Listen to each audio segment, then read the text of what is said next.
We're off and running. No problem at all. Greg, thank you for coming along.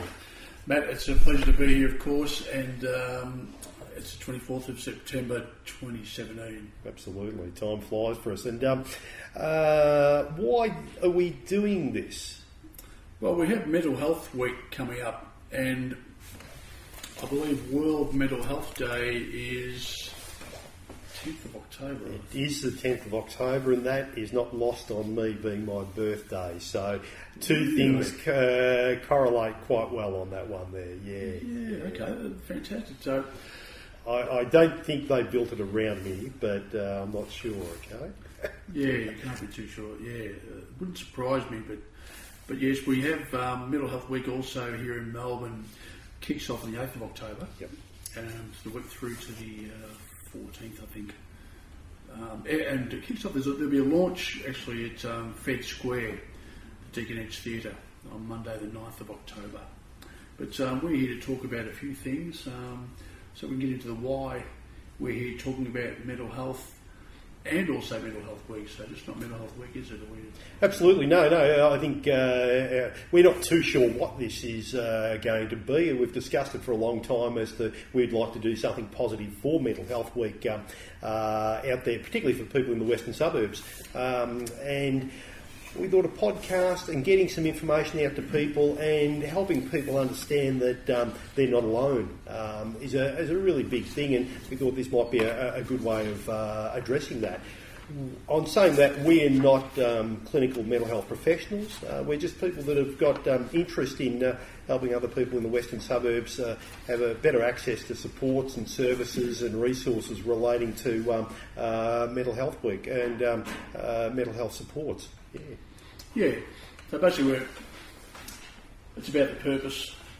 Our purpose is to share information. I think for me, breaking down the stigma is a really one reason why I want to be a part of this conversation with you today, and just to talk about it. And yes, definitely for people to realise they're not alone. There is support out there, and I want to also maybe later touch on connection, just the concept of connection as opposed to disconnection and isolation, and just how important connection is, I think, for people and to have support.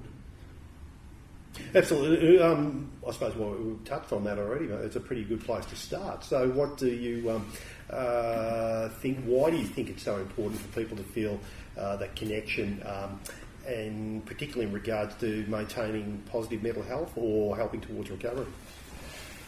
Look, I think it's very easy, and I can only speak from my experience and through a lot of people I know and from being on the planet for a while and from what I see and what people tell me, but certainly from my experience, some of the lower points of life, if we do tend to isolate ourselves, I know I've done that in the past, and I do end up becoming or remaining in a fairly stressed or distressed, anxious, depressed sort of state, and I think that's mainly because I don't have any outside input. It's just me and my thoughts, me alone and my thoughts, which can be a dangerous place sometimes, not always a healthy place, especially if my thoughts aren't serving me well, if they're putting me down, if they're negative thoughts saying you aren't good enough for this, no, you'll never get the girl, or you'll never get that job, or you can't do that, you're just not good enough, not worthy of that. So these kinds of negative kind of thoughts are not uncommon, and they can actually, if we're just disconnected and left to our own devices when we're in that state, I think it can be a dangerous place to be, and I think it's important to know and to somehow get out of that and go and either speak with people, get some support, speak with a friend, speak with a doctor, even a GP. If you haven't got one, find one and talk about it. But talk about it certainly with people about how you're feeling. Get out of your own head. Absolutely. So you think it's fair to say that those negative thoughts compound the more isolated you become? Very possible. And that's for all of us. I'm saying that's a human condition, isn't it? Yeah, I think so. And it's not a fun place to be. Let's face it. I think sometimes we probably need to take the time to do some self-reflection and do, and spend time with ourselves. But I think there's a point where it can become a little unhealthy, and I think we kind of do know when that is, and it will just, the negativity can kind of feed on itself. Then, of course, if we're looking to ease some kind of emotional pain or even physical pain, some kind of mental distress, if we turn to other substances or prescription drugs or alcohol, whatever it might be, other drugs to change our headspace and to numb the pain or numb the frustration, that can be a short-term fix, but that brings its own problems along as well. So that can, and alcohol, for example, is a depressant. So if we're feeling depressed and sad anyway, that's going to make us feel even more depressed and sad. So Totally. we'll feel good for a little while, but maybe an hour or so, but after that it can often be downhill if we're abusing it. It's a band-aid, yeah. And I suppose taking that back a step or two even, so how do you become familiar with what some of the triggers that might cause you some struggles with mental health and some of the early warning signs? I suppose that's a fairly individual thing, but there are some common I suppose, behaviours or feelings that might be associated with that just, again, I can only speak from my experience. I'm not an expert on anybody else, but I am an expert on myself. I think, just speaking from me and from what I've seen from others, look, I think you've got to listen to your body, listen to your mind, listen to your feelings. If you're feeling pretty crap day after day after day, something's not right. I don't think it's unless you if you're grieving and you experienced a pretty traumatic event, I think it's a pretty normal response. But how long do you stay in that state? How long do you stay distressed? So you got to work that out yourself. But definitely, I think sharing, a problem shared is a problem halved. Yeah, and I think just talking to someone about it, anyone, just a mate, friend, or if you don't have any friends you want to speak to it about stuff, just go to a GP.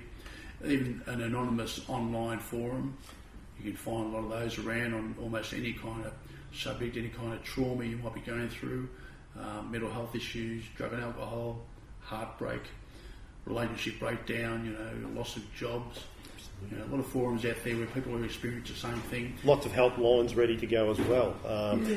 There are supports is pretty well the essence of what you're saying there, and they're quite readily available and ready to access. Often just people just don't know how to start.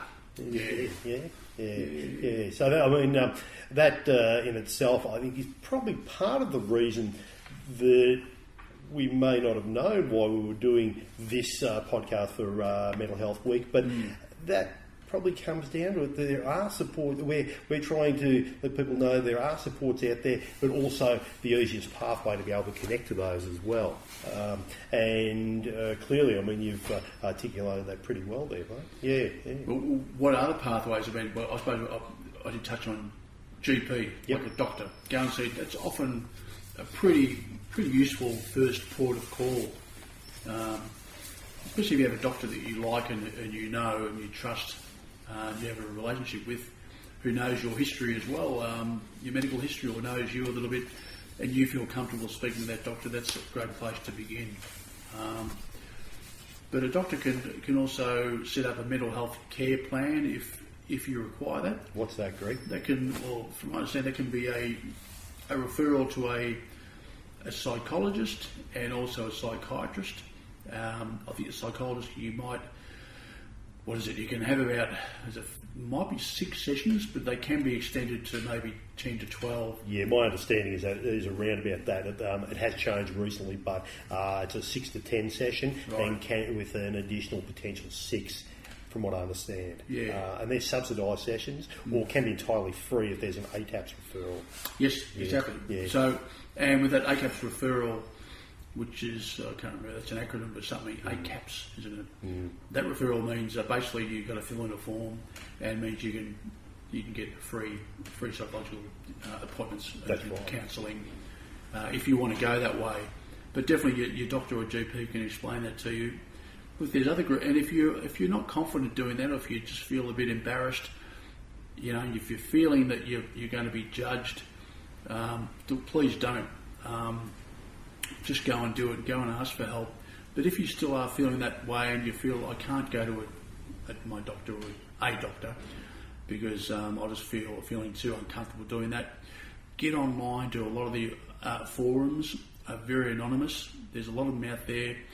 Google it. Put in Google mental health forums, Australia or whatever country you're in, and you can just go there anonymously and just look at some information about the issues you might be facing, whether it's grief, mental health, relationship breakdown. So I would say get to your GP first. Mm-hmm. If you can't do that, just do some Googling, do some research yourself, type it in, mental health forums, and get yourself informed, get some information. So credible quality sites we're talking here, aren't we? Well, we hope so. Yeah. I would like to think so. Being the internet, Matt, you can't always know the information is kosher or 100% correct. Yeah. But you can get a bit of a feeling and understanding that you are not alone. Yes. And you will get some honest discussion around certain issues that you may be experiencing as well, and you'll see others are experiencing a similar thing. I think ringing a friend, getting on the phone, speaking to a neighbour, call a friend, call someone you know, and say, "Hey, I'm not feeling right. Something's not right. I just want to share it, talk about it." Absolutely. So become connected any way you can. Just become connected. And it's not easy to do. Sometimes we don't want to walk out of the house. We don't want to get even to the letterbox to look for mail because it's just a bit too much facing people and getting out there. So sometimes the phone or the internet, if we have internet connection, a lot of people do, get on there. You don't need to speak to anybody. You can remain anonymous. Google in mental health forums and grief forums, relationship forums, heartache, whatever it might be, loss of job forums, employment, and just try and just get in there and connect with some people that way if you can't do it face to face. Yep, no, absolutely. That's very reasonable, and that quite often would be the thin line between people travelling along okay and starting recovery or being able to manage their situation and continuing on a downward slide, I would think. Yeah. Okay. I reckon so, mate. Absolutely. Mate, is there anything else in regards to services, supports, resources that you wanted to cover or have a chat about that you thought was important? I think there's a service that's been around for a while called a mental health outreach service. And I was an outreach worker myself for 4.5 years. And if we're speaking here today from Melbourne, Victoria, in Australia. So we've got some Victorian-based local services we're talking about here. But if you feel that you need a bit of extra support, and outreach work means usually a worker will come out to visit you in your home or at a cafe or somewhere in the community, or you can go to visit that worker maybe about once a week for about 2 hours a week, and you can just get some support on some goals that you might be wanting to achieve. If you're sort of thinking, okay, I've been to the doctor, I'm getting my anxiety is sort of becoming a little more manageable, or my depression, okay, I'm trying to work on that. I'm starting to get physically mentally a little more stable, but now I want to actually get out there into the community and meet more people, connect with more other people. A mental health outreach worker can help you do that and work with you to identify what you want to do, like a goals-based kind of plan that you work on together. Yep. And you drive it as an individual, as the client, the person. You drive what you want to do.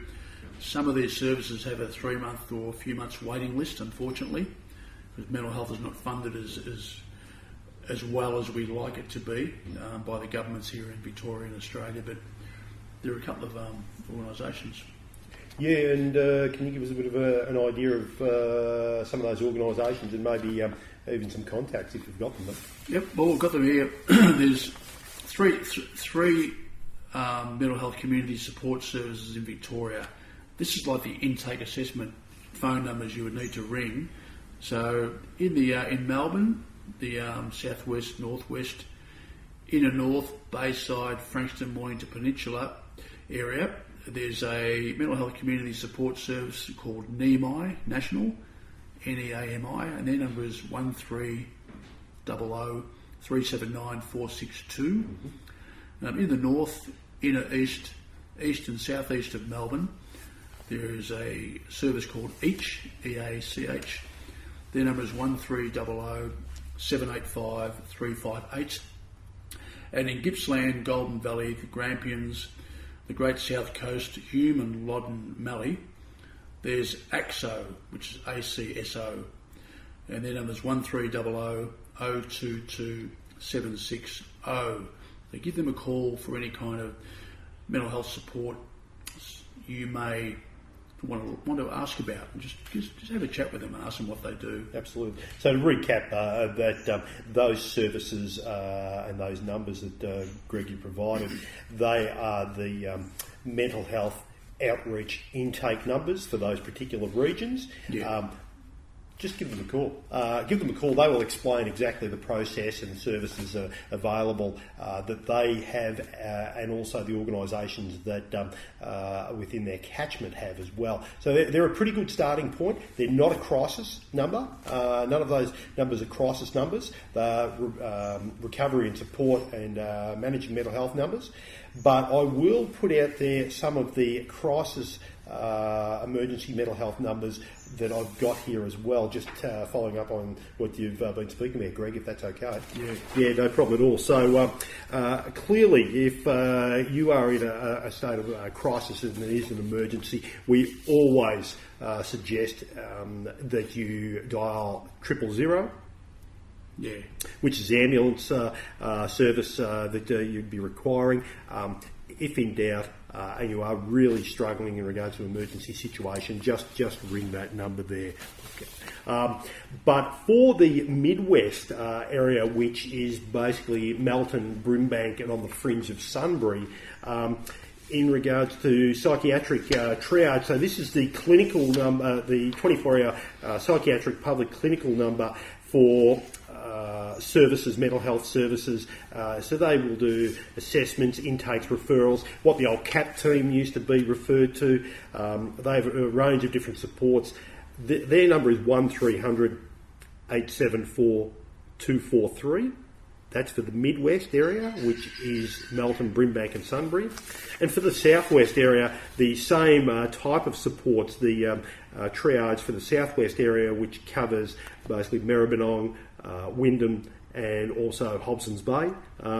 That number is 1300 657 259. Yeah.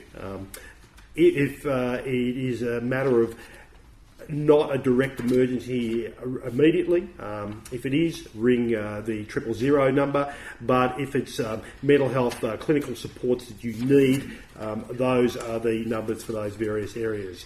So yeah, certainly feel free to contact those numbers. You may not actually get someone immediately. It may go to a message bank, but they will follow up.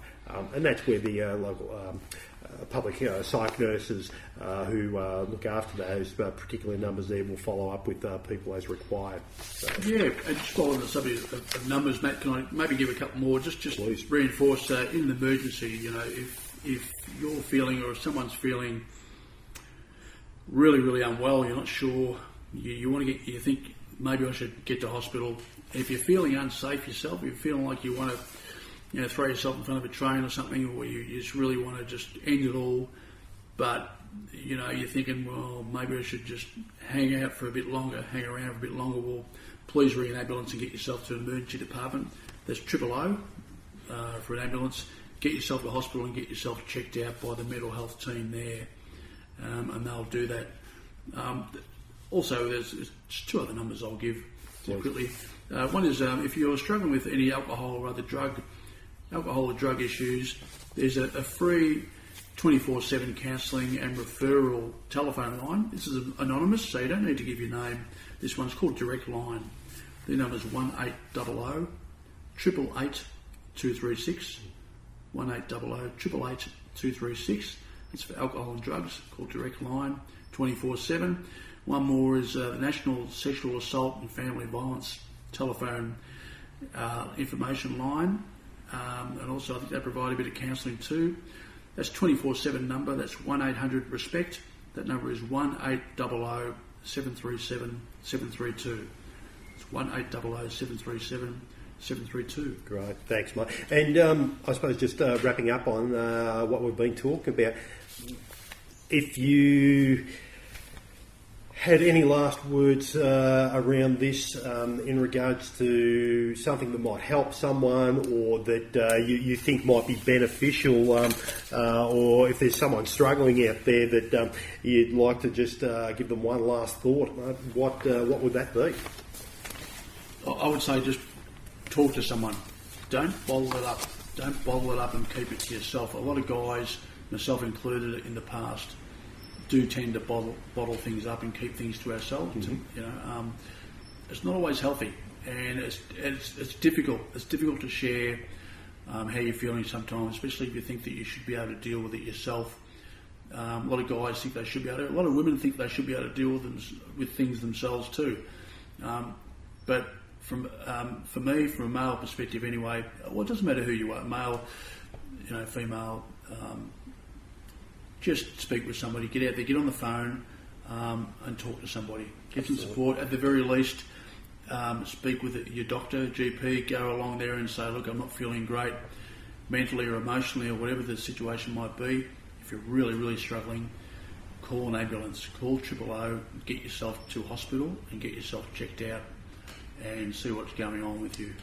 Absolutely. And one thing that everyone that I've certainly come in contact with working in the community service sector, and I imagine Greg, you'd be in the same boat. It's everyone who comes into mental health services as a consumer or as a client, however you want to phrase it, everyone thinks that, it must be something wrong with me. I'm the only one that has ever gone through this or gone through it this way. It must be my fault. And then they meet other people who are in similar situations and who are from all sorts of backgrounds, employment situations, education levels, you name it.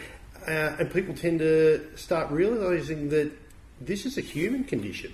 Mental health is a human condition, and the frailty of all of us is a pretty thin line at the best of times, and any of us could be on the other side of the fence at any time as well. Yes. Once people start to get that, they start to almost forgive themselves for being unwell. People beat themselves up for being unwell for a while, and once they start to forgive themselves, that's when they not only have so much better insight, but have got so much better prospects of recovery and also managing their mental health in the future.